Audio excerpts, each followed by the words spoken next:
قرآن مجید کا 21واں پارہ اور ابھی سورہ عنکبوت کا ذکر جاری ہے۔ اللہ کریم نے اس پارے کی پہلی آیات میں تلاوت قرآن پاک، اقامت نماز اور نماز کے جہاں اور بہت سارے فوائد ہیں وہاں یہ بھی ارشاد فرمایا کہ ان الصلاۃ تنہا عن الفحشاء والمنکر، فرمایا بے شک نماز منع کرتی ہے بے حیائی سے اور برے کاموں سے۔ نبی رحمت علیہ السلام کی خدمت میں عرض کیا گیا تھا کہ یا رسول اللہ صلی اللہ علیہ وسلم، ایک شخص رات کو نماز پڑھتا ہے پر سویرے چوری بھی کرتا ہے۔ ہم تو بڑی جلدی کہہ دیتے ہیں نا کہ کیا فائدہ اسے اس کی نماز کا، کیا فائدہ اسے اس کی عبادت کا۔ حضور صلی اللہ علیہ وسلم کی جب بارگاہ میں یہ سوال پوچھا گیا کہ حضور رات کو عبادت بھی ٹھیک کرتا ہے اور سویرے چوری بھی کرتا ہے تو حکم کیا ہے، تو حضور علیہ السلام نے فرمایا اگر وہ پابندی سے نماز پڑھتا رہا نا تو اس کی نماز اس سے چوری چھڑوا دے گی، اس لیے کہ نماز بے حیائی اور برے کاموں سے روک دیتی ہے۔ اگر کوئی کمزوریاں ہیں انسانی تقاضوں کے تحت تو نماز کی پابندی کرے۔ اگر آپ نماز کے پابند ہو گئے نا، کچھ وقت لگے گا تو پھر وہ بھی ساری کمزوریاں اللہ دور فرما دے گا۔ شرط یہ ہے کہ اس کو پابندی کے ساتھ پڑھتے رہیں۔ کچھ دوست کہتے ہیں نماز میں دل نہیں لگتا، تو میں نے کہا نہ بھی لگے تو پھر بھی پڑھیں۔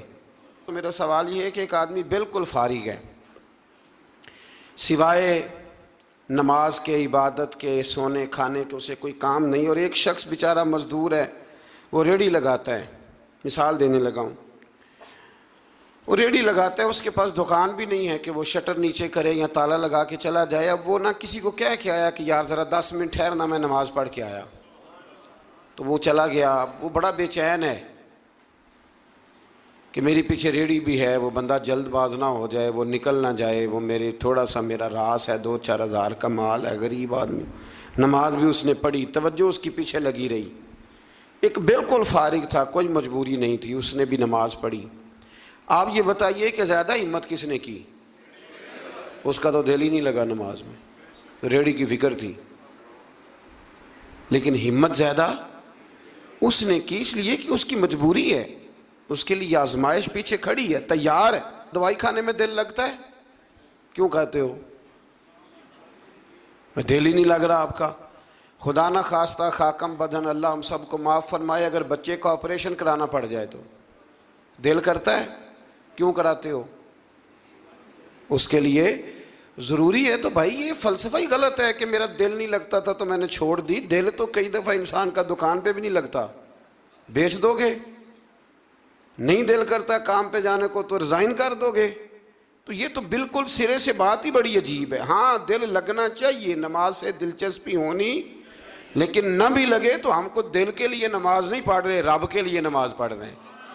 ہاں یہ بات سمجھ لیں، نماز دل کے لیے نہیں، نماز وہ دیکھیں نا، ایک صاحب کہتے ہیں جی میں 5 نمازیں پڑھتا ہوں تو روزی میں برکت پھر نہیں ہوتی، تو میں کہتا ہوں وہ عبادت کرتے ہو کہ تجارت کرتے ہو؟ پیسے کمانے گئے تھے، پیسے کمانے گئے تھے کہ نماز پڑھنے گئے تھے؟ تو نماز آپ کو بے حیائی اور برے کام سے روک دے گی، پر شرط یہ ہے کہ نماز کی پابندی کریں اور بر وقت پڑھیں اور تھوڑی صحیح کر کے پڑھیں۔ مطلب نماز پڑھی جاتی ہے، اہتمام نہیں ہوتا، یعنی لوگ بھاگ کے وضو کرتے ہیں، فٹافٹ آتے ہیں، بھئی آج ہو گیا ہے۔ بڑی جو بندہ گاڑی بھگا کے لاہور پہنچنا چاہے تو وہ 15 منٹ جلدی پہنچ سکتا ہے، 1 گھنٹہ پہلے پہنچ سکتا ممکن نہیں میرے عزیز، ہو نہیں سکتا۔ جلدی نماز پڑھنے سے آپ کیا کر لیں گے؟ صحیح کر کے پڑھیں، سونی کر کے پڑھیں، تسلی کے ساتھ پڑھیں، ٹھنڈے دل کے ساتھ پڑھیں، مطلب نماز پڑھیں تو پھر مزہ آئے۔ امام اعظم کا ایک پڑوسی ہے تو وہ کہتا ہے کہ امام صاحب نا گرمیوں کے دنوں میں نا چھت پہ چڑھتے تھے، چونکہ میرے گھر میں عورتیں نہیں تھیں، مرد ہی تھے زیادہ، اور میرا ایک بچہ تھا چھوٹا۔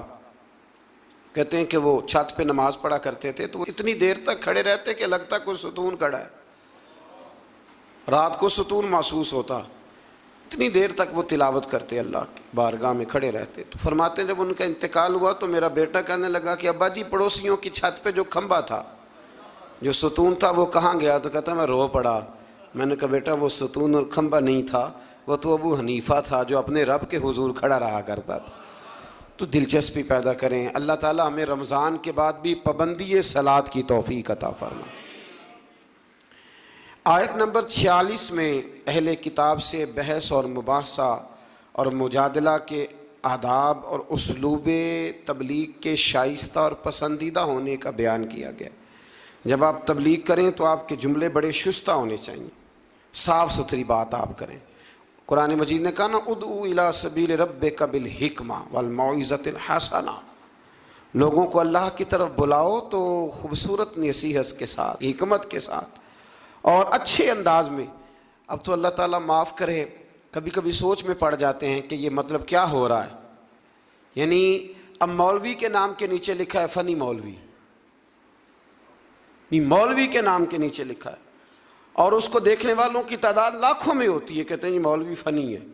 بھئی آپ تھوڑا سمجھیں، مسجد میں تو جو آدمی زیادہ ہنستا ہے اس کی قبر میں اندھیرا ہوتا ہے۔ آپ یہ کیا کر رہے ہیں؟ ہاں کوئی بات ایسی آ جاتی تھی تو اللہ کے نبی بھی مسجد میں مسکراتے تھے، حضور بھی مسکراتے تھے، صحابہ بھی مسکراتے تھے، اور صحابہ کہتے ہیں حضور جب مسکراتے تھے تو دانتوں سے نور نکلتا تھا، مسجد نبی کی دیواریں بھی چمک اٹھتی تھی۔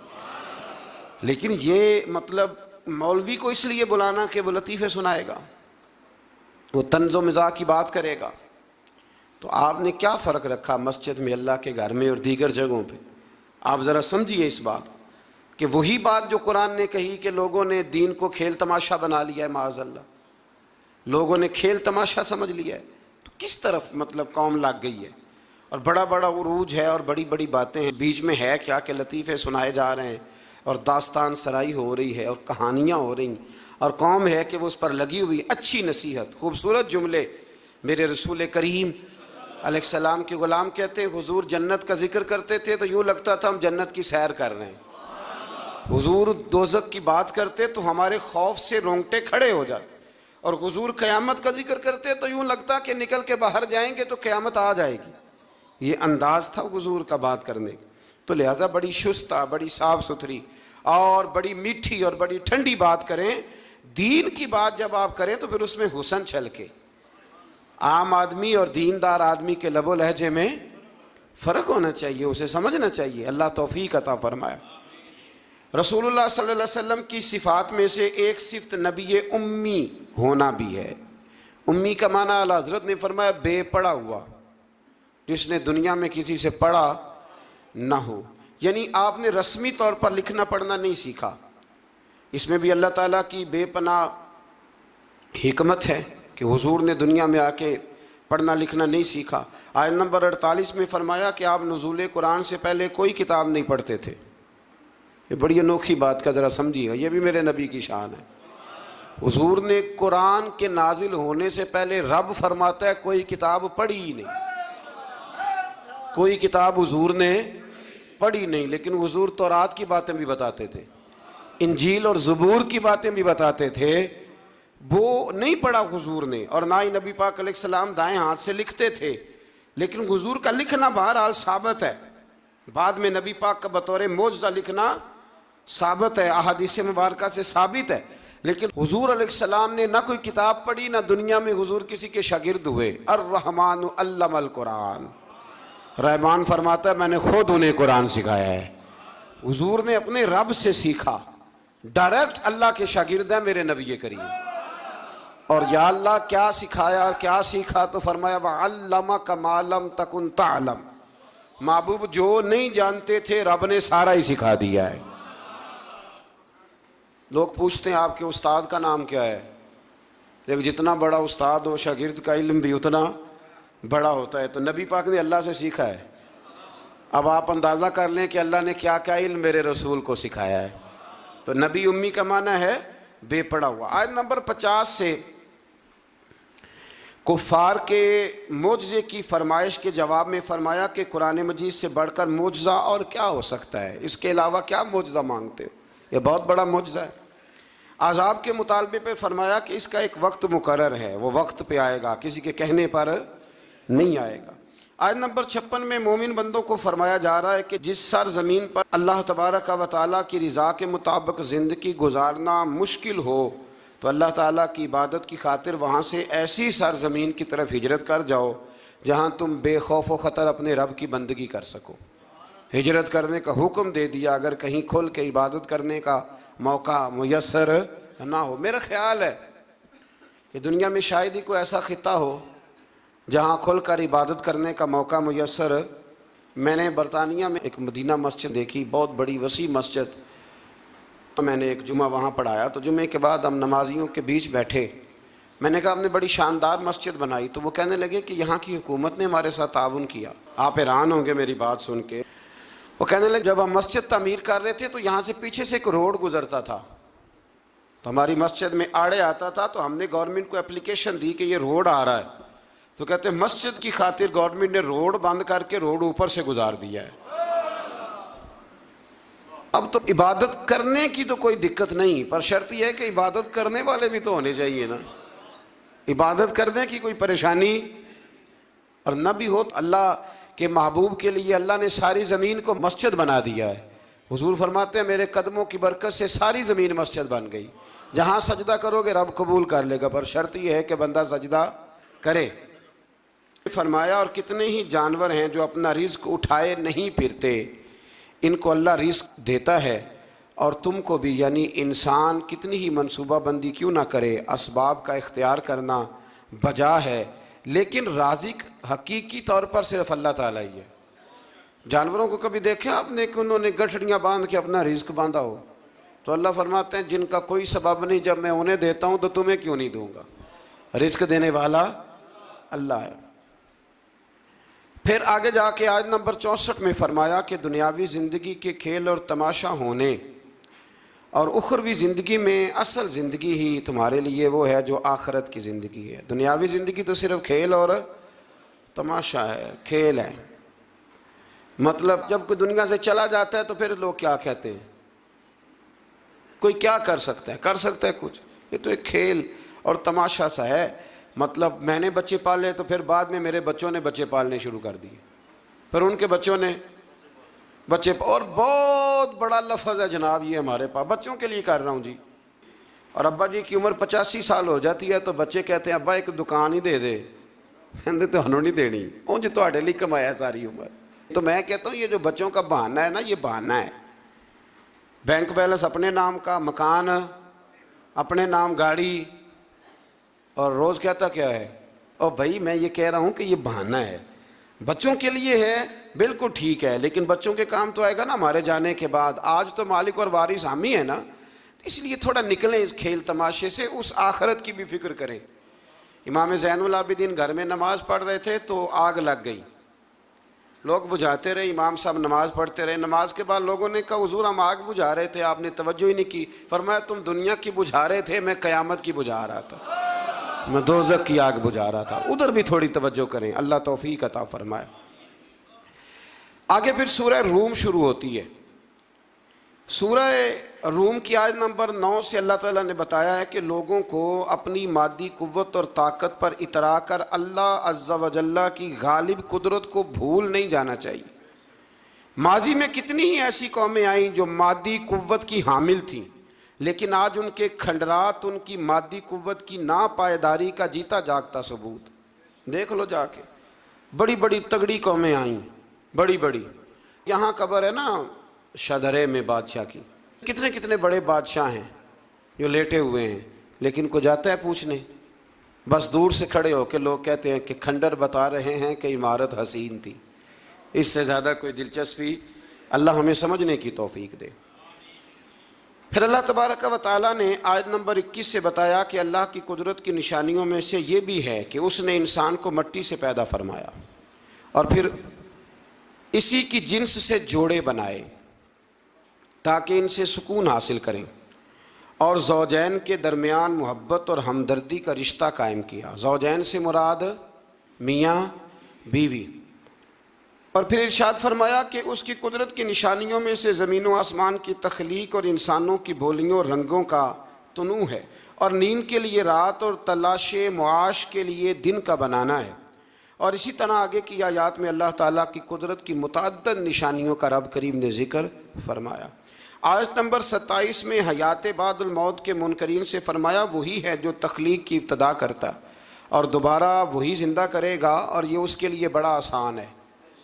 دوبارہ زندہ کرنا بڑا کسی چیز کا پہلی دفعہ بنانا مشکل ہوتا ہے، دوبارہ تو آسان ہو جاتا ہے۔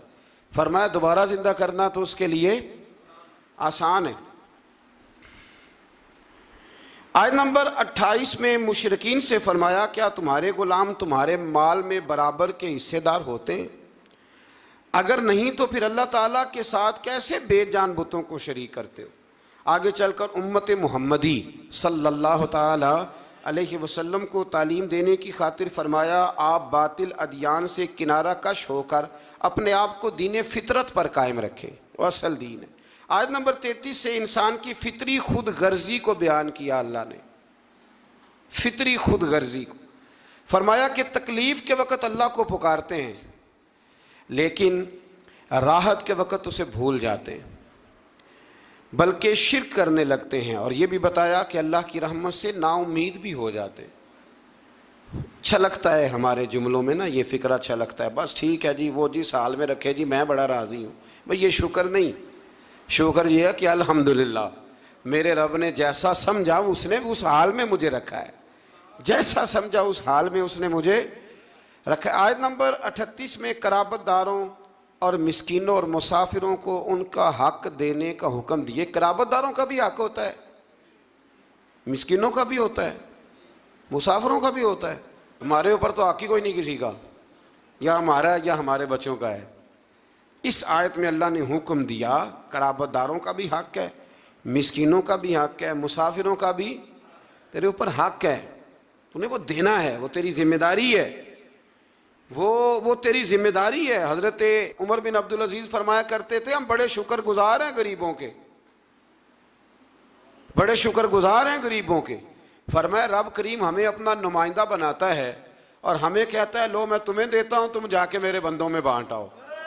فرمایا ہم تو ان کے شکر گزار ہیں کہ یہ ہم سے قبول کرتے ہیں تو ہمارے کھاتے میں نیکیاں جمع ہو جاتی، یہ تو محسن ہیں ہمارے۔ یہ لوگ غریب لوگ نہ ہوتے تو کہاں ہم صدقات و خیرات کرتے، لیکن جتنی تکلیف غریبوں کو دی جاتی ہے، جس قسم کی اذیت سے گزارا جاتا ہے، اور جو حال ہو رہا ہے بالخصوص رمضان کے دنوں میں، میں نے بہت پہلے کہہ دیا تھا اللہ کے رستے میں دینا لیکن لوگوں کو رستوں میں کھڑا نہ کرنا، ایک ہی جملہ ہے، اللہ کے رستے میں دینا پر لوگوں کو رستوں میں کھڑا، لائنیں نہ بنوانا، چکروں میں نہ ڈالنا، آزمائش میں مبتلا نہ کرنا۔ کدھر گئے وہ لوگ جو رات کے اندھیرے میں دینے کی کوشش کرتے تھے؟ کہاں گئے وہ لوگ جو کہتے تھے دینا ہے پر کسی کو خبر نہ ہونا چاہیے؟ اللہ سمجھنے کی توفیق دے۔ آیت نمبر 41 میں فرمایا کہ بحر و بر میں فساد لوگوں کے اپنے کرتوتوں کے سبب ہے، اور لوگوں کو ایک دوسرے سے بھڑا دینا بھی ایک صورت عذاب ہے۔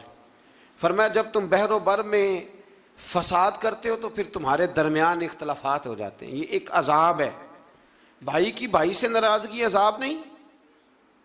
بچے اگر کسی جگہ جا کے ماں باپ کی شکایت کریں کہ وہ بڑے بھائی کے بچوں سے زیادہ پیار کرتے ہیں تو یہ عذاب نہیں؟ یعنی بیٹا اگر کسی جگہ بیٹھ کے پنچایت میں اپنے باپ کے خلاف دلائل دے تو یہ عذاب نہیں؟ فرمایا اب تم فساد کرتے ہو پھر اس عذاب سے دوچار ہوتے ہو، اللہ سمجھنے کی توفیق دے۔ تو میرے عزیز سمجھیے اس بات کو کہ قرآن مجید ہماری کس طرح تربیت کر رہا ہے۔ آیت نمبر 46 میں اللہ تعالیٰ نے بارش کے نظام کو اپنی قدرت کی نشانی کے طور پر بیان فرمایا ہے۔ کتنی سخت گرمی ہوتی ہے اور جب بارش ہو جائے تو فرمایا یہ بھی میری قدرت کی نشانی ہے۔ آیت نمبر 54 میں انسانی وجود سے اپنی وحدانیت پر استدلال فرمایا کہ کمزوری کی حالت میں انسان کی پیدائش، پھر قوت کے بعد پھر کمزوری اور بڑھاپا، یہ سب حالتیں اللہ تعالیٰ ہی طاری کرتا ہے۔ آیت نمبر 55 میں مجرموں کو اس بات پر قسمیں اٹھانے کا ذکر ہے کہ وہ دنیا میں صرف پل بھر رہے تو ان سے سخت محاسبہ کیوں کیا جا رہا ہے؟ اللہ تعالیٰ فرمائے گا جھوٹ بولنا ان کی پرانی عادت ہے۔ جب قیامت میں اللہ تعالیٰ مجرموں کو حساب لے گا تو کہیں گے یا اللہ ہم تو تھوڑی دیر کے لیے تو گئے تھے، وہ پل بھر کے لیے گئے تھے، جھوٹ بول دیں گے تو اللہ فرمائے گا یہ تو تمہاری پرانی عادت ہے، یہ پرانی عادت ہے مجرم کی۔ کہ مجرم کیا کرتا ہے؟ جھوٹ بولتا ہے۔ نماز کیوں نہیں پڑھتے؟ کہتے کپڑے نہیں پاک۔ آؤ پھر ہوٹل پہ کھانا کھانے چلے تو کہتا میں ذرا بدل کے آیا۔ یعنی مجرمانہ سوچ ہے نا، غفلت کی سوچ، اور پھر اس پر دلائل دینا. یعنی آپ کسی سے پوچھے نماز پڑھتے ہو, کہتے ہیں حضرت صاحب جھوٹ نہیں بولنا, میں فجر کی پڑھتا ہوں باقی نہیں پڑھتا. میں نے کہا بڑا سچا ہے بھائی تو, یعنی میں جھوٹ نہیں جی بولتا. خدا کے بندے اتنی ڈھٹائی سے تو بات کر رہا ہے, اتنی ڈھٹائی سے. اور ایک بات آپ کو بڑی ذمہ داری سے عرض کرنے لگا ہوں, ذرا میری بات کو سمجھنا. اگر آپ 4 دن مسلسل گھر نہ جائیں تو آپ کی بیوی شور کرتی ہے کہ نہیں کرتی؟ یہ ویسے بھی غیر اخلاقی بات ہے, آپ کی ذمہ داری نہیں ہے آپ کا گھر. تو 4 دن مسلسل آپ باہر رہیں بغیر کسی وجہ کے تو شور اٹھتا ہے کہ نہیں؟ اگر ابا جی آپ کے رہتے ہیں نا سعودی عرب میں تو وہاں بھی فون چلا جائے گا. اس کو سمجھائیں 4 دن سے گھر نہیں ہے. تو 4 دن گھر نہ جائے تو شور ہوتا ہے, اور تو مہینہ مہینہ مسجد ہی نہیں جاتا, اور پھر تیرے اندر پھر مد و جزر نہ ہو, پھر جوار بھاٹا نہ ہو, پھر ساری نعمتیں موجود ہونے کے بعد تیرا کلیجہ منہ کو نہ آئے, پھر تیرا جگر نہ پھٹے, پھر رات کو تجھے نیند کیسے آئے؟ اس لیے کہ تو نے وہ اپنے اندر کے ساتھ دھوکہ شروع کر دیا ہے. تو وہاں گیا ہی نہیں جہاں سے تجھے 5 وقت آواز آتی ہے, تو توجہ ہی نہیں کی. اس لیے سمجھ لے کہ جو اندر بے چینی ہے اس کا کوئی نہ کوئی سبب ہے, کہیں نہ کہیں تو ہم نے غلطی کی ہے, کسی نہ کسی جگہ تو کوئی معاملہ ایسا ہے.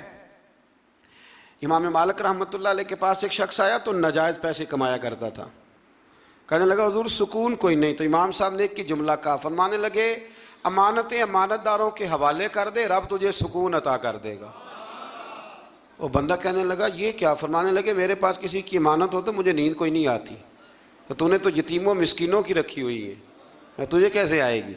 جیتے جاگتے آدمی کی امانت میرے پاس ہو تو میں کہتا ہوں یہ چھین نہ جائے, تو نے تو لوٹ مار کی رکھی ہے. اللہ ہمیں سمجھنے کی توفیق عطا فرمائے. آگے سورہ لقمان شروع ہوتی ہے. حضرت لقمان کے بارے میں بھی لوگوں کا بعض کا قول یہ ہے کہ حضرت لقمان نبی تھے, لیکن صحیح قول مفسرین نے یہی لکھا ہے کہ وہ نبی نہیں تھے, وہ اللہ کے ایک نیک بندے تھے, اللہ کے ولی تھے, ایک بڑے دانا آدمی تھے, بڑے عقل مند آدمی تھے. اللہ تبارک و تعالیٰ نے انہیں بڑا نوازا تھا, بڑی حکمت والے تھے, بڑے سمجھدار تھے. آپ اندازہ کریں کہ اللہ نے ولیوں کا کتنا ذکر فرمایا قرآن مجید کے اندر. سورہ لقمان ایک ولی کے نام پہ. حضرت سکندر ذوالقرنین اللہ کے, مولا علی کا قول میں نے عرض کیا تھا کہ وہ بھی اللہ کے ولی ہیں, جناب مریم بھی اللہ کی ولیہ ہیں. تو ان سب لوگوں کے ناموں پر اللہ تبارک و تعالیٰ نے قرآن مجید کی آیات کو رکھا ہے. تو سورہ لقمان ہے, اس میں حضرت لقمان نے جو اپنے بیٹے کو نصیحتیں کی ان کا بھی ذکر ہے, اور بھی کئی چیزوں کا ذکر ہے, لیکن اس کا جو اہم مضمون ہے وہ یہی ہے کہ حضرت لقمان نے اپنے بیٹے کو نصیحت کی. ایک بات سمجھ لینا, بڑی دنیا نصیحت کرتی ہے, لیکن جو باپ شفقت کے ساتھ گود میں بٹھا کے نصیحت کرتا ہے اس کا بڑا ہی مزہ آتا ہے. ہم بھی نصیحتیں کرتے ہیں گھر میں, پر کسی سے جھگڑا ہو جائے نا باہر, یا دیہڑی صحیح نہ لگے, یا کاروبار پہ چھٹی ہو جائے, تو پھر ہمیں لیکچر یاد آتا ہے. وہ پھر گھر آ کے بڑے بوڑھے وہ سارا لیکچر گھر میں دیتے ہیں, اللہ ماشاء اللہ. وہ میری طرح کسی اور کے ستائے ہوئے, جانے کس عمر میں جائے گی یہ عادت میری, روٹھنا اس سے تو اوروں سے الجھتے پھرنا. یعنی بات کوئی اور ہے, اور گھر آ کے تم نماز نہیں پڑھتے بچے میرے, اس لیے ساری بے برکتی ہے. باپ بیگم صاحبہ آپ چونکہ نماز نہیں پڑھتی, ساری تباہی سی ہوتی ہے تباہی, بچے نماز نہ پڑھیں تو, گھر والی نماز نہ پڑھے تو بے برکتی ہوتی ہے. پر اب آپ کا موڈ بن گیا تھا تو آپ نے لیکچر دیا, تو اس طرح تھوڑی بچے نماز پڑھیں گے. بچے تو اس طرح نماز پڑھتے ہیں کہ آپ شفقت کی گود میں انہیں بٹھا لیں, پھر ان کا ماتھا چومیں, اور کہ پتر تو 1 رکعت پڑھے گا نا تو تیرے باپ کا قد اللہ 1 فٹ بلند کرے گا قیامت میں, عزت کا قد اونچا ہوگا, عزت کا. اس طرح جب کوئی نصیحت کرتا ہے نا اپنے بچے کو, اس طرح جب کوئی نصیحت کرتا ہے تو باتیں رہ جاتی ہیں طبیعت میں, رہ جاتی ہیں مزاج میں. تو یاد رکھیں کہ ماں باپ نصیحت کریں, ضرور کریں. جتنی ماں باپ کی نصیحت اثر کرتی ہے باہر والوں کی نہیں کرتی. اور بچوں سے میری گزارش ہے کہ ماں باپ کی نصیحت سنیں. باہر والے نا, باہر والے تو آپ کو نصیحت کریں گے, کہہ کے گزر جائیں گے. باپ نصیحت نہیں کرتا, باپ تو آپ سے اپنا درد دل بیان کرتا ہے.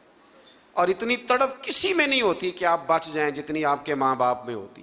ان کی دھیان لگا کے بات سنیں, ان کی طرف توجہ کریں.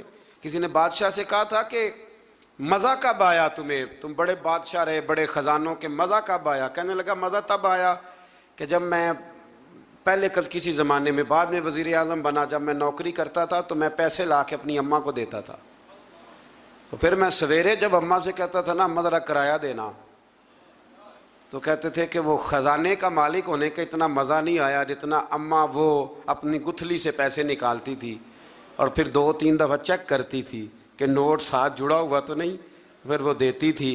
تو کہتے ہیں کہ میرے ابا جی پاس کھڑے ہوتے تھے تو وہ کہتے تھے نہ ایڈا دھیان کر دے منڈے نو دیر پہ ہی ہوندی ہے، تو اماں کہتی تھی نہیں میرے پتر دی محنت دی کمائی ہے، اس کی مشقت کی کمائی ہے۔ میں تو یہ بادشاہی ہے اگر آپ کے پاس ماں باپ ہے، یہ آپ کے پاس حسن ہے، یہ وقار ہے۔ ان کے پاس بیٹھیں، ابا ان پڑھ بھی ہو نا، باپ ان پڑھ بھی ہو تو یونیورسٹی کا درجہ رکھتا ہے۔ آج تک کسی کائنات میں نہ آکسفورڈ نے ایسا کوئی نصاب بنایا ہے، نہ پنجاب یونیورسٹی نے، نہ کراچی یونیورسٹی نے، جو نصاب اللہ ماں کی ممتا کو دے کے دنیا میں بھیجتا ہے۔ وہ بنا ہی نہیں نصاب کہیں۔ کان لگا کے نصیحت سنو ماں باپ کی، وہ کیا کہتے ہیں۔ تو حضرت لقمان اپنے بیٹے کو نصیحت کرتے ہیں۔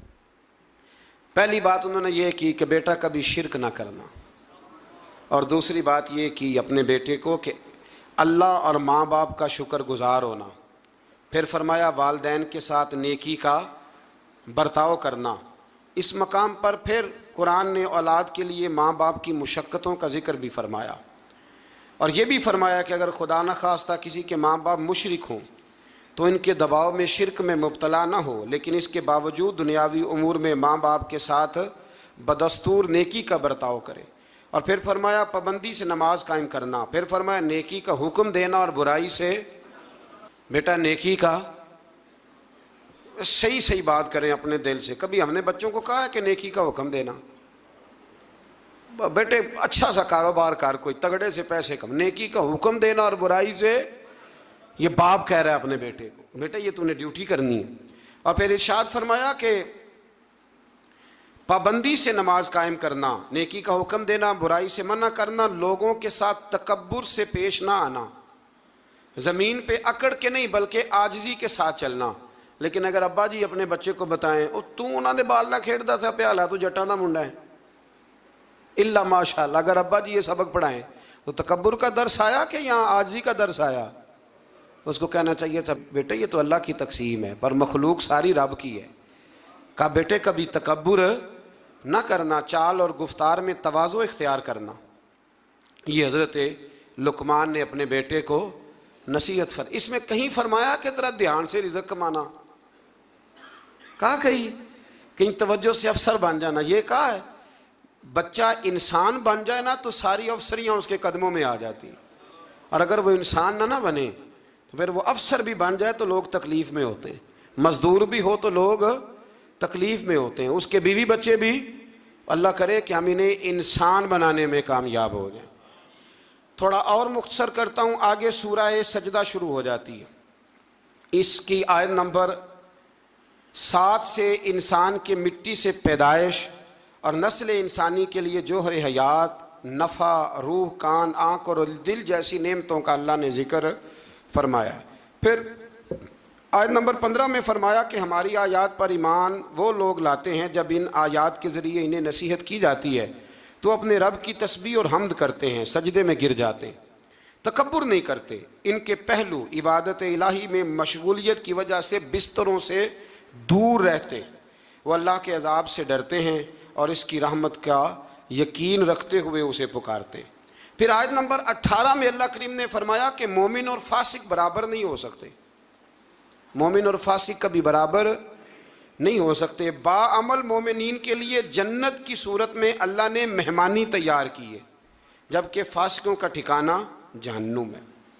پھر آگے سورہ احزاب شروع ہوتی ہے۔ سورہ احزاب، اس سورہ مبارکہ کی آیت نمبر 4 میں اللہ تعالیٰ نے فرمایا کہ میں نے کسی انسان کے پہلو میں 2 دل نہیں بنائے۔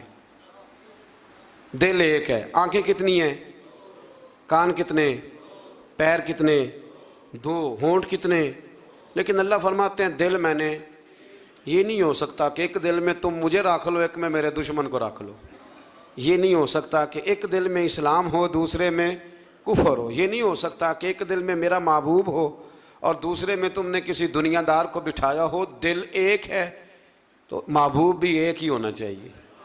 وہ الگ بات ہے کہ کبھی کبھی کسی شاعر نے یہ شکوہ کیا ہے، وہ بھی شکوہ نہیں، اس نے اپنی بات کی، ہم اپنے لفظوں میں لیتے ہیں نا. یوں سمجھ لیں کہ کسی نے کہا کہ میں حضور سے محبت کرتا تھا تو مجھے تڑپ لگ گئی، تو تڑپ کا مزہ بڑا آیا. اعلیٰ حضرت نے بھی کہا ہے نا، عشق تیرے صدقے جلنے سے چھٹے سستے، جو آگ بجھا دے گی وہ آگ لگائی ہے. تو وہ شاعر کہتا ہے کہ اتنا میں تڑپا ہوں اپنے محبوب کے لیے، تو تڑپ کا بھی ایک مزہ ہے. تو کہتا ہے وہ مزہ دیا ہے تڑپ نے کہ میری آرزو ہے یا رب، میرے دونوں پہلوؤں میں دل بے قرار ہوتا، میرے دونوں پہلوؤں میں دل بے قرار ہوتا. اللہ کریم ہمیں سمجھنے کی توفیق عطا فرمائے. تو دل ایک ہے تو محبت بھی ایک ہی ہونی چاہیے. اسی آیت میں فرمایا کہ منہ بولے بیٹے وہ حقیقی بیٹے کے حکم میں نہیں ہوتے.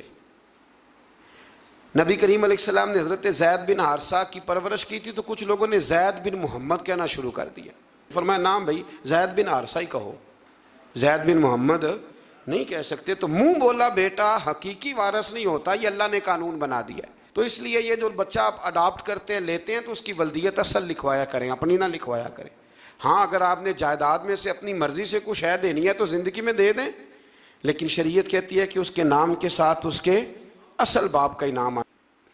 پھر آیت نمبر 6 میں فرمایا نبی اولا بالمؤمنین من انفسہم، فرمایا یہ نبی مومنوں کے ان کی جانوں سے بھی زیادہ مالک ہے. اور ایک اولا کا معنی اقرب کیا گیا کہ نبی پاک مومنوں سے ان کی جانوں سے بھی زیادہ قریب ہے. جان کتنی قریب ہوتی ہے کسی کو پتہ ہے؟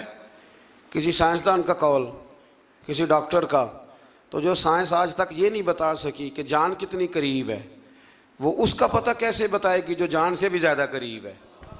فرمایا محبوب جانوں سے بھی تمہارے زیادہ قریب ہے. اور اس کے ساتھ ہی فرمایا کہ جو نبی پاک علیہ الصلوۃ والسلام کی ازواج ہیں وہ مومنوں کی مائیں ہیں. آیت نمبر 7 میں انبیاء کرام کے فرائض رسالت کے متعلق لیے گئے وعدے کا ذکر ہے.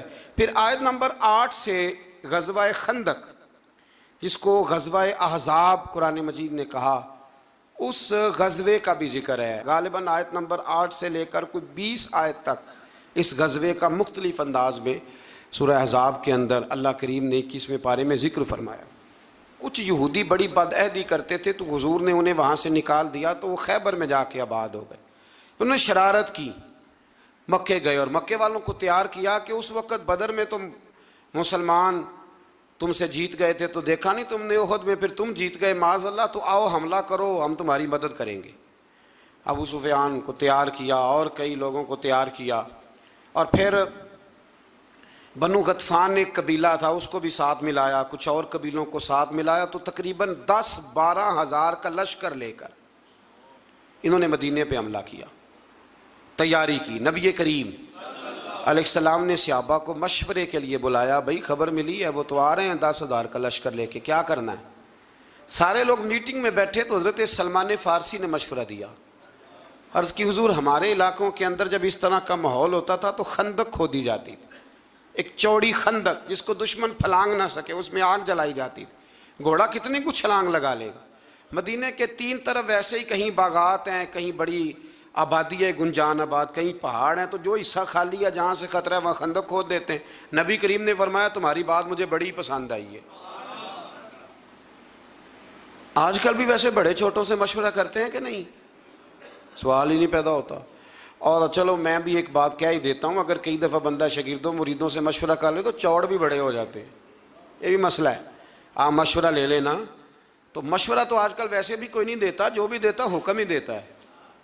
یعنی اگر آپ نے بات مان لی تو ٹھیک ہے، نہ مانی تو بندہ ناراض ہے. تو میں کہتا ہوں بھائی آپ نے مشورہ دیا تھا کہ حکم دیا تھا؟ اگر تو حکم دیا تھا تو پھر چلو گستاخی ہوگا، اگر مشورہ تھا تو مشورہ رکھا بھی جا سکتا ہے اور رد بھی کیا جا. اب بہت کبار صحابہ نے یہ کہا کہ باہر جا کے جنگ لڑیں گے، اندر رہیں گے تو بزدل سمجھیں گے، لیکن حضور نے فرمایا نہیں، سلمان فارسی بات ٹھیک کرتا ہے. اب باقی ناراض ہو گئے، واک آؤٹ کر گئے. کسی نے شکوہ کیا بعد میں. مزاج کو سمجھے، اسلام کے مزاج کو سمجھے. میں جمعے میں بھی کہہ رہا تھا ہماری سب سے زیادہ لڑائیاں پتہ کیا ہیں؟ انہاں میں نے پوچھیا ہی نہیں. اس سب سے بڑی لمبی چوڑی لڑائی اس کا نام ہے نانا جی بگڑ گئے، دادا جی بگڑ گئے، ابا جی بگڑ گئے. اور موٹی بات کیا ہے؟ انہاں سانو پوچھا نہیں، مرضی کر لی. یہ سب سے بڑی آپ ٹٹول کے لیں پیچھے سے تو یہ جملہ برآمد ہو جاتا ہے. اب اس کا کیا حل کیا جائے؟ اور اس کی توبہ بھی کوئی نہیں، اللہ معاف کرے، یعنی معافی بھی نہیں ملتی اس فکرے کی. تو حضرت سلمان فارسی کے کہنے پر حضور نے نا خندق کھودنے کا ارادہ فرمایا. 40 گز خندق کھودیں گے 10 بندے مل کے. 10 آدمیوں کو کہا 40 گز خندق کھودنی ہے اور یہ 5 گز گہری ہونی چاہیے. اب خندق کھودنے لگے اور اتنی زیادہ قحط کا زمانہ تھا کہ صحابہ نے پیڑ پہ پتھر باندھ کے خندق کھودی. اور وہ بڑی مشہور روایت ہے کہ ایک چٹان نہیں ٹوٹتی تھی تو نبی پاک نے پھر آ کے 3 ضربیں لگائیں اور ہر دفعہ فرمایا لو بھئی ملک شام کی کنجیاں بھی اللہ نے مجھے دے دی ہیں، یمن کی بھی دے دی ہیں، ایران کی بھی دے دی ہیں. اب وہ خندق کھود لی. کافر آ گئے 10-12 ہزار کا لشکر لے کے. ان کا تو خیال تھا کہ نہ کوئی تیاری نہ پروگرام، اور اتنے تو بندے نہیں مدینے میں، 10,000 آدمی کہاں سے آئے گا مقابلہ کرنے. لیکن جب خندق دیکھی تو حیران ہو گئے. اب خندق کے اس پار انہوں نے خیمے لگا لیے، اس پار مسلمان تھے. ایک جگہ سے تھوڑی سی خندق جو تھی وہ کم چوڑی تھی، تو وہاں سے عمر بن عبد ود بہت بڑا پہلوان تھا، بہت بڑا. یہ جنگ بدر میں زخمی ہوا تھا تو بھاگ گیا تھا. اس نے قسم اٹھائی تھی کہ اتنی دیر تک سر میں تیل نہیں لگاؤں گا، اتنی دیر معاذ اللہ مسلمانوں سے بدلہ نہیں لے لوں گا. تو یہ آیا اس دن جب میدان کے اندر آیا نا، چھلانگ لگائی گھوڑے کو اس نے کسی طریقے سے، تو گھوڑا اس کا ایک جگہ سے کم چوڑی تھی وہاں سے کراس کر گیا، اٹھا. اور اس کے بارے میں مشہور تھا کہ 1000 آدمی کا مقابلہ کرتا ہے. گھوڑے کی چھلانگ لگائی، گرا، گھوڑا بھی گرا، یہ بھی گرا، پھر اٹھا. تو اٹھ کے کہنے لگا ہے کوئی میرے مقابلے میں تو سامنے آئے. اس نے پہلا اعلان کیا تو مولا علی شیر خدا اٹھ کے کھڑے ہو گئے، اٹھ کے کھڑے ہو گئے. فرمایا میں کرتا ہوں. حضور نے فرمایا علی ٹھہر جا، یہ عمر بن عبد ود ہے، 1000 کے مقابلے میں لڑتا ہے. عرض کی حضور میں بھی تو اسد اللہ ہوں نا، لڑتا ہے تو پھر کیا ہوا، دیواریں ہلتی رہتی ہیں اور در کانپ جاتا ہے. علی کا نام سن کے اب بھی خیبر کانپ جاتا ہے. مجھے جانے دیں. جب تیسری دفعہ وہ پکارا تو حضرت علی کہنے لگے حضور بس کریں، اب تو حد ہو گئی، میں ضرور جاؤں گا. حضور نے اپنے دست مبارک سے ذوالفقار حیدری عطا فرمایا. حضرت مولا علی شیر خدا یوں نکلے وہاں سے کہ جیسے شیر کچھار سے نکلتا ہے. اور جب آئے نا سامنے تو کہنے لگا تیرا کیا نام ہے؟ آپ فرمانے لگے علی ابن ابی طالب ابن عبد المطلب، یہ میرا نام ہے. کہنے لگا میں نہیں تجھ سے لڑتا، تیرا باپ میرے باپ کا دوست تھا. حضرت علی فرمانے لگے بہانے نہ کر. علی کا نام سن کے بہانے کرتا ہے؟ تیرا باپ میرے باپ کا دوست تھا، اس کا کیا مطلب ہے؟ فرمایا میرا دوست بھائی وہی ہے جو محمد عربی کا دوست ہے. میدان میں آ مقابلہ کر. اس کو بات سن کے اتنا غصہ آیا، کہنے لگا پھر تم لڑو گے؟ حضرت علی فرمانے لگے سنا ہے تو 2 باتوں میں سے ایک قبول کر لیا کرتا ہے، کیونکہ میں نے بھی پہلوانوں کی ساری باتیں سنی ہیں. تو کہنے لگا وہ کیا؟ حضرت علی فرمانے لگے سنا ہے تو 2 میں سے ایک قبول کر لیتا ہے. فرمایا ہاں. کہنے لگے پھر 2 ہی باتیں ہیں، یا اسلام قبول کر لے یا میدان میں آ جا، ایک رکھ لے. کہنے لگا وہ تو نہیں میں قبول کرتا. تو حضرت علی فرمانے لگے پھر ڈر نہ، سامنے آ. اس نے بڑی زور سے حملہ کیا حضرت علی پہ، بڑی زور سے. حضرت علی رضی اللہ تعالیٰ عنہ کے سر اقدس پر زخم بھی آیا، میں پوری بات عرض کروں گا. اور ساری زندگی اس کا نشان مبارک سر پہ رہا، ساری زندگی. تو جب اس نے حملہ کر لیا تو پھر حضرت علی نے بغیر بتائے حملہ نہیں کیا. فرمانے لگے بھئی تیری باری ختم ہو گئی یا میری باری ہے؟ اور ذرا سنبھل کے رہنا، علی آنے لگا ہے. میں پشت پہ وار نہیں کرتا، میں بتا کے آیا کرتا ہوں. انا اسد اللہ و رسول، میں اللہ کا بھی شیر ہوں، رسول اللہ کا بھی شیر ہوں. فرمایا ذرا تیاری کر لے. حضرت علی نے ایک ہی ضرب لگائی، ایک ہی. تو صحابہ کرام فرماتے ہیں جب دونوں گتھم گتھا ہوئے تو ریت اتنی اڑی کہ کچھ سمجھ نہیں آ رہا تھا. فرماتے ہیں لوگ آنکھیں کھول کے دیکھ رہے تھے، اور جب ریت چھٹی نا تو کہتے ہیں وہ زمین پہ پڑا تھا، اس کے 2 ٹکڑے تھے اور علی شیر خدا اس کی چھاتی پہ کھڑے تھے. میرے رسول کریم نے فرمایا اس وقت، فرمایا خندق کے دن علی کی ایک ضرب ساری کائنات کی نفلی عبادتوں سے بہتر ہے. ساری دنیا کی نفلی عبادتوں سے مولا علی کی وہ ضرب بہتر ہے. 1 مہینے تک کافروں نے وہاں خیمے لگائے رکھے. ایک دفعہ حضرت علی نے ایک بندہ کاٹا، پھر دوبارہ جرت کوئی نہیں کی کسی نے آگے آنے کی، نہ کسی نے بتایا کہ وہاں سے ہے رستہ نکل جاؤ، کوئی آیا نہیں. پھر اللہ نے فضل فرمایا، جس کا یہاں اللہ نے آیت نمبر 8 سے آگے ذکر فرمایا. یہاں پھر اللہ نے فضل فرمایا. ان کے خیمے لگے تھے، ٹھنڈ بڑی تھی تو رب کریم نے ہوا بھیجی. ٹھنڈی ہوائیں چلی، آندھیاں آئیں، خیمے اکھڑ گئے، جانور ان کے رسے توڑا کے بھاگ گئے۔ ابو سفیان کہنے لگا بھئی بات یہ ہے کہ مہینہ ہو گیا ہمیں یہاں، نہ وہ ہمارے قابو آئے، نہ کوئی بات مسئلے کا حل ہوا، اب یہ جو طوفان ہے نا اس میں تو نہیں رہ سکتا، تم نے رہنا تو رہو۔ اس نے سب سے پہلے وہ بیٹھا اونٹ پر، اور روایت میں کتنی تیزی سے بیٹھا کہ اس کے اونٹ کا پاؤں بندھا تھا، اسے یہ بھی یاد نہ رہا، اونٹ کو اٹھاتا ہے تو اٹھتا نہیں۔ تو کسی نے کہا سردار تجھے تو بھاگنے کی اتنی جلدی ہے کہ تو نے اونٹ کا پیر بھی نہیں کھولا، رسی تلوار سے کاٹی، جب وہ بھاگا تو سارے پیچھے بھاگ گئے۔ میرے حبیب فرمانے لگے دیکھو رب کریم نے ہمیں بغیر جنگ کے ہی فتح عطا فرما دی۔ اس ساری جنگ کے احوال اس پارے کے اندر رب کریم نے بیان فرمائے، اس کو جنگ احزاب بھی کہتے ہیں اور جنگ خندق بھی کہتے ہیں۔ پھر آیت نمبر 21 میں فرمایا لَقَدْ كَانَ لَكُمْ فِي رَسُولِ اللَّهِ أُسْوَةٌ حَسَنَةٌ، فرمایا بے شک تمہارے لیے نبی پاک کی زندگی میں بہترین نمونہ ہے، تمہیں دائیں بائیں جانے کی ضرورت ہی کوئی نہیں، جدھر جدھر حضور جاتے ہیں پیچھے پیچھے جاؤ، یہ رستہ تمہیں رب کریم کی بارگاہ ناز کے قریب کر دے گا۔ پھر اللہ تبارک و تعالیٰ نے آیت نمبر 26 میں جو بنو قریظہ ہیں ان کی بدعہدی کو بیان کیا، ان کے محاصرے کو، اور پھر ان کے قلعوں سے اترنے کو، ان کے قتل کرنے کو، قیدی بنا لینے کو، ان کی زمینوں مکانوں مال و متاع کے مسلمانوں کے وارث بنانے کا بیان ہے۔ اور اس پارے کے آخر میں اللہ کریم نے ایک بات کو اور بیان کیا، امہات المومنین ازواج مطہرات کو دعوت دی گئی کہ آپ دنیا کی زندگی کی زینت آپ کو چاہیے، آپ اسے اختیار کرنا چاہیں تو اس کی بھی اجازت ہے، اللہ نے اجازت دے دی، اور اگر اللہ اور اس کے رسول اور آخرت آپ کو مطلوب ہے تو پھر اللہ یقین دلاتا ہے کہ آپ کو وہ چیز نصیب ہو جائے گی۔ اصل میں نا یہ بھی تھوڑا سا پس منظر ہے، اس پر بھی لوگ عرضہ سرائی کرتے ہیں، تو میرا خیال ہے اس کو بھی ذرا کھول دوں تھوڑا سا۔ ایک زمانہ تو وہ تھا جب غربت تھی، پھر اللہ نے مال دیا، بنو قریظہ بنو نذیر بڑے بڑے علاقے فتح ہوئے، مال آیا تو باقی لوگوں میں بال بٹتا تھا، تو جو صحابہ کل غریب تھے مال غنیمت کی وجہ سے امیر ہو گئے، ان کی بیویاں بڑے بڑے اچھے لباس پہنتی، کھانا کھاتی، سارا کچھ ہوتا۔ تو ازواج مطہرات نے ایک دن نبی کریم کی بارگاہ میں یہ عرض کی کہ یا رسول اللہ صلی اللہ علیہ وسلم جب تک تو حالات اور تھے تو ہم بھی خاموش تھیں، اب تو اللہ کا فضل ہے، لیکن آپ کے پاس جو آتا ہے آپ بانٹ دیتے ہیں، اگر کچھ نہ کچھ ہمیں میسر آ جائے۔ میرے رسول کریم علیہ السلام نے اس بات کو پسند نہیں کیا، حضور ناراض ہو کے چلے گئے۔ پھر رب کریم نے یہ آیات نازل فرمائیں، فرمایا تمہیں دنیا کی زینت چاہیے یا تمہیں اللہ کا رسول چاہیے؟ تو بیک زبان تمام ازواج نے کہا، بیک زبان ساری ماؤں نے کہا ہمیں نہیں دنیا چاہیے، ہمیں تو مصطفیٰ کریم کا قرب چاہیے۔